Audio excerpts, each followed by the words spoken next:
আমি আজকে ইঁচড় দিয়ে ডিম রান্না করব, তাই ইঁচড়টা কেটে নিচ্ছি। আমার শাশুড়ি মাকে বললাম ইঁচড়টা কেটে দিতে। ইঁচড় চিংড়ি একটা রেসিপি আপনাদের দেখাবো।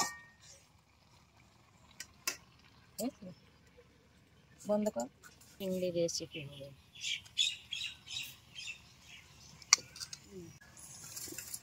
আর কচু শাকের ঘন্ট আছে, কথাগুলো হচ্ছে।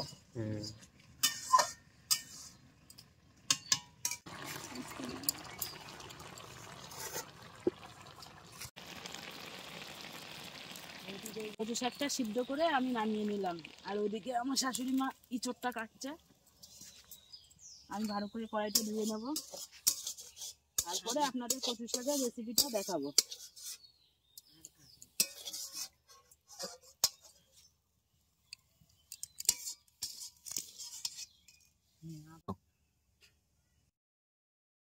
আমার মশলাও করা হয়ে গেছে, এই চোরটা এবার ধুয়ে সিদ্ধ বসাবো।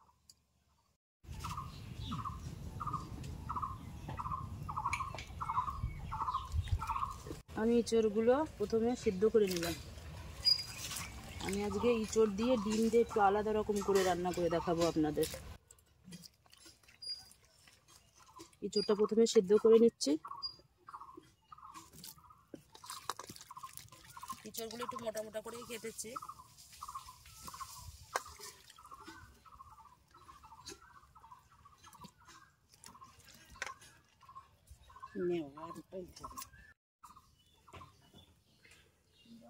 আমি মশলাগুলো সব গুছিয়ে নিলাম, টমেটোটা কেটে নিলাম, আর এইগুলো কচু শাকে দেবো তার জন্য। আর এই ইঁচড়ের মশলাটা আমি মিক্সিতে করে নেব। এই যে কাজু দিলাম, লঙ্কা, পাকা লঙ্কা ছিল কটা, পাকা লঙ্কা দিলাম, আদা দিলাম, রসুন, সামান্য পেঁয়াজ, জিরে, 3-4টে মতন আবার শুকনো লঙ্কা দিয়ে দিলাম কালারটা ভালো হওয়ার জন্য। গোলমরিচ দিয়ে দিলাম। এগুলো সব আমি মিক্সিতে করে নেব মশলাটা। তারপরে ডিম দিয়ে কিন্তু ইঁচড় করব। এই যে ডিমের আলু, ইঁচড়ের আলু কেটে নিলাম, ডিমগুলো নিয়ে নিলাম, ডিমগুলো আমি সেদ্ধ করে নেব, নিয়ে রান্নাটা করব আলাদা স্টাইলে।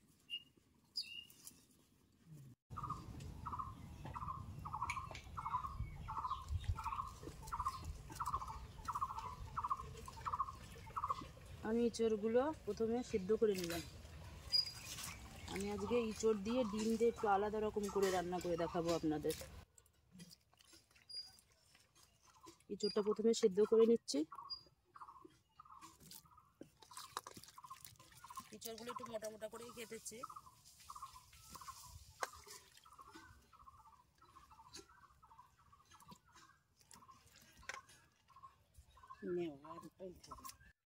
না কানায় মাটির বাড়ি ওগুলো কিছু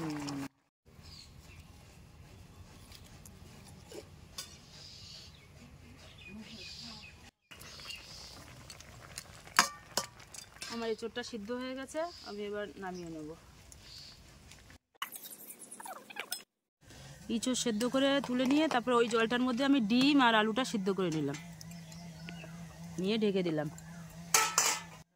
আমি কড়াইটা ধুয়ে নিয়ে চলে আসলাম কচু শাকটা সিদ্ধ করে।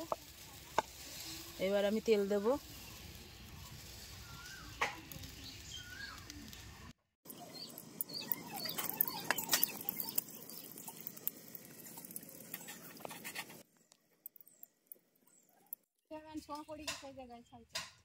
ফোড়ন, শুকনো লঙ্কা, 5 ফোড়ন,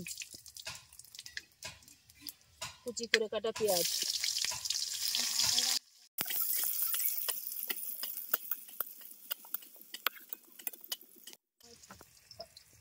রসুন গ্রেট করে নিয়েছিলাম, রসুনগুলো দিয়ে দিলাম,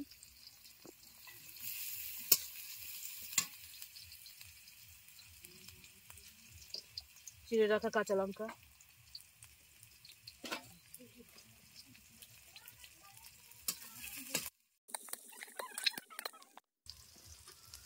একটু লবণ দিয়ে দিলাম, পেঁয়াজটা তাড়াতাড়ি ভাজা হয়ে যাবে।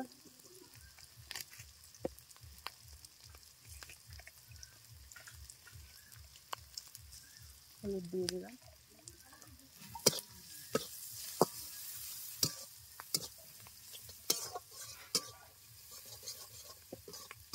কচু শাকে একটু ঝাল বেশি দিতে হবে, তার জন্য ঝালটা একটু বেশি দিয়েছি।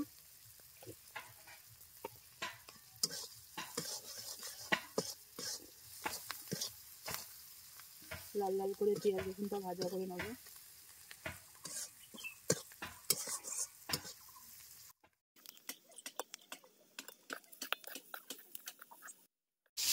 লাল লাল করে পেঁয়াজগুলো ভেজে নিলাম।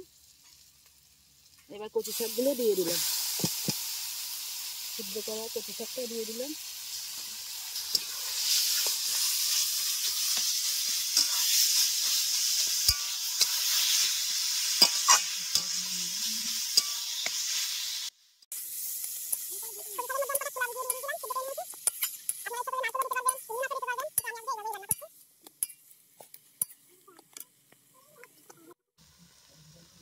আর একটু হলুদ দিয়ে দিলাম।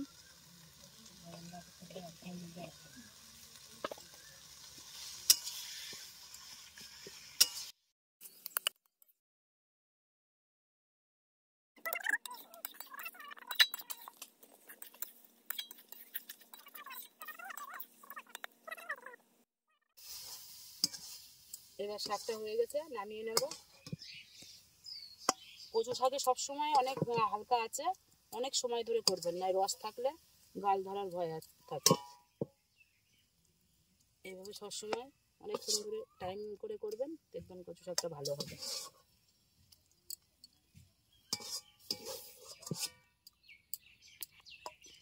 হয়ে গেছে আমার কচু শাক।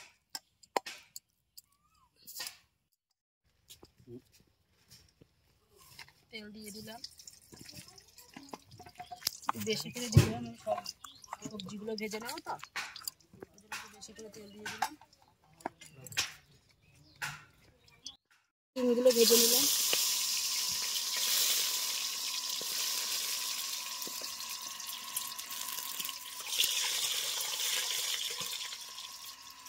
একটু লবণ দিয়ে দিলাম সামান্য।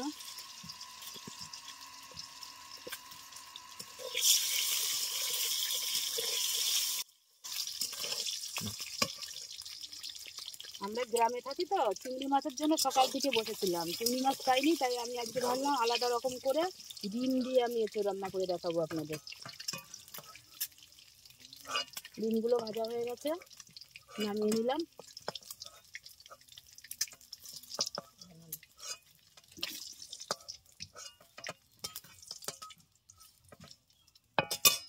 এবার আলুগুলো ভেজে নিলাম, আলুগুলো দিয়ে দিলাম, দিয়ে এবার ভেজে নেবো।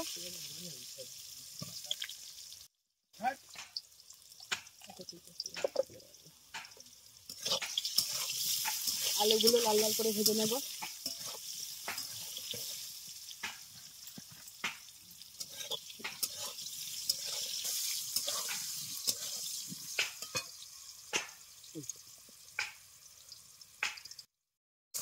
আলুগুলো ভাজা হয়ে গেছে, তুলে নিলাম।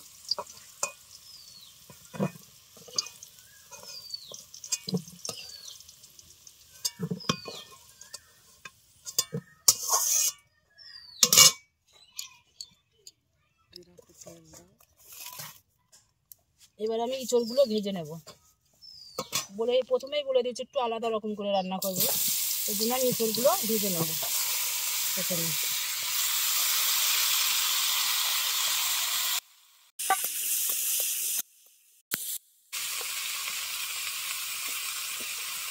একটু লবণ দিয়ে দিলাম।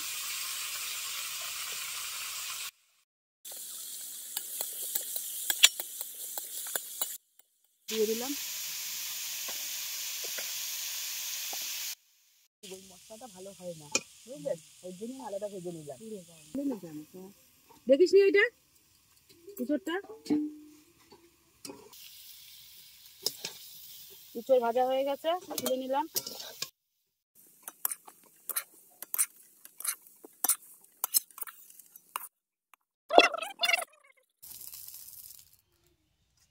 এবার ইঁচড়টা ইঁচড়টা রান্না করবো, ওর জন্য আমি কড়াইতে তেল দিয়ে দিলাম।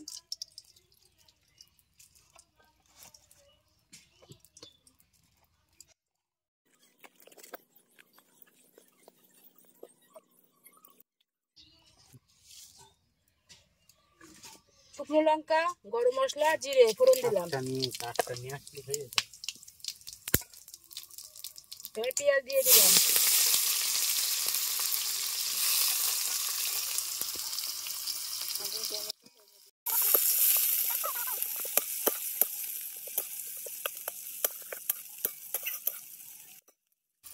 চিনি দিয়ে দিলাম।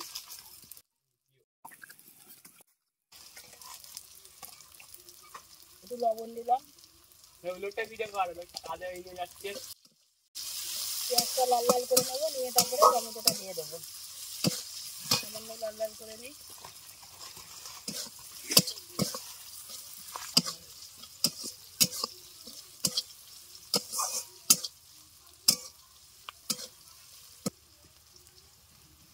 তুই টেনশন নিচ্ছিস, তুই দেখেন আমাদের কথা রেকর্ড করছে। কি হচ্ছে পরে সাউন্ড ব্লাস্ট করে দেবো, এইসব জায়গায় স্পিরিট করে দেবো, তখন বুঝতেই পারবে না যে কি বকছো তোমরা।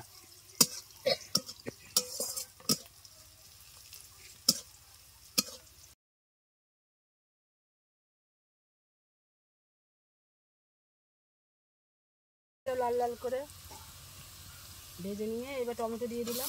ওটা কি ছিল? পেঁয়াজটা লাল লাল করে আধা ঘন্টা পরে গিয়ে বললো ভেজে দিলাম। এবার টমেটো দিয়ে এবার আমি সেই মিক্সিতে মশলাগুলো যা করে রেখেছিলাম পাতা দিলাম।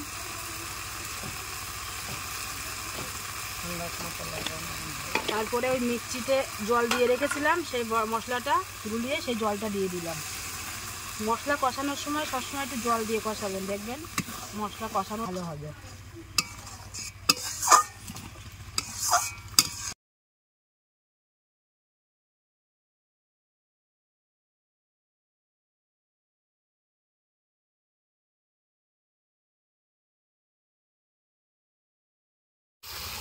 মশলাটা ভালো করে কষিয়ে নিলাম, নিয়ে এবার ওই যে মশলার উপর দিয়ে তেল বেরিয়ে গেছে, এবার আমি ওই ভেজে রাখা উচ্চটা দিয়ে দিলাম।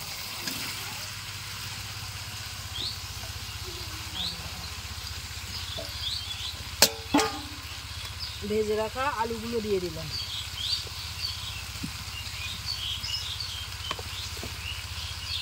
এইবার 5 মিনিট মতন আবার কষাবো। ভালো করে কষে নিলাম, এবার জল দিয়ে দেবো।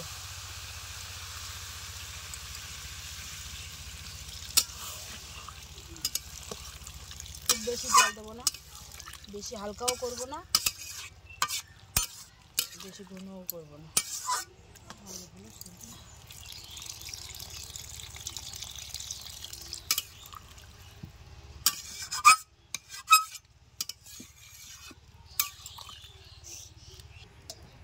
এবার ঢাকা দিয়ে দিলাম, পরে ফুটে গেলে তারপরে আমি ডিমটা দিয়ে দেবো জলটা। এবার আমি ডিমগুলো দিয়ে দিলাম, দিয়ে আর 5 মিনিট মতন ফুটিয়ে নামিয়ে নেব।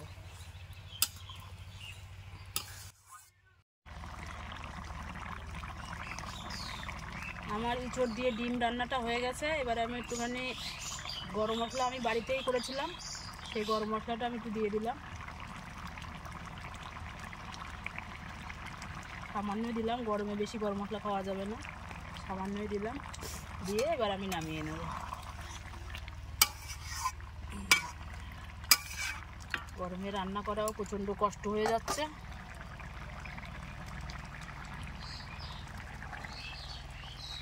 নামিয়ে নিলাম।